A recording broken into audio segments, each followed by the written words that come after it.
Hola a tots i benvinguts a un nou vídeo tutorial. Estem en història contemporània de segon de batxillerat i durant el següent vídeo tractarem i analitzarem l'adveniment de la Segona República, pertanyent al bloc 6è, la Segona República i la Guerra Civil i el seu context internacional 1931-1939.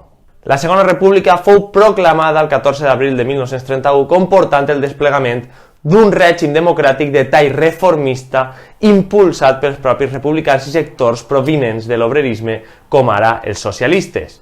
Altrament, l'adveniment del nou règim estigui envoltat d'una forta oposició per part dels sectors més conservadors i reaccionaris que veien amenaçades les seues tradicionals posicions. A nivell historiogràfic, en el conjunt de l'evolució contemporània espanyola, la Segona República significà inicialment un intent de profunda renovació política, social i econòmica. El 14 d'abril de 1931 fou proclamada per segona vegada en la història d'Espanya la República, substituint la monarquia com a forma d'estat.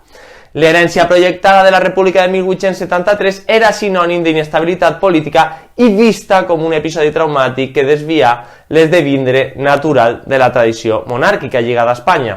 En el 1931 la situació era ben distinta quant a l'origen, naturalesa i expectatives del règim. Per començar, cal dir que el seu naixement estigui envoltant d'entusiasme, suport popular, ànims de canvi, segons Tusell, i no com una solució d'emergència per part de les elits polítiques durant la situació del 73.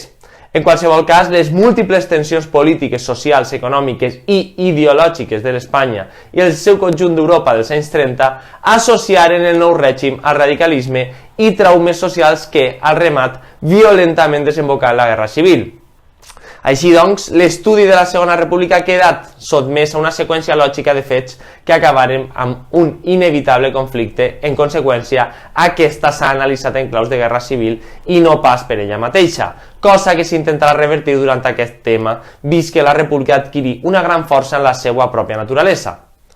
En tot cas, la proclamació d'aquesta suposa l'obertura de moltes expectatives i fou entesa de moltes diverses maneres en funció de les aspiracions socials, projectes polítics o inquietuds culturals del moment.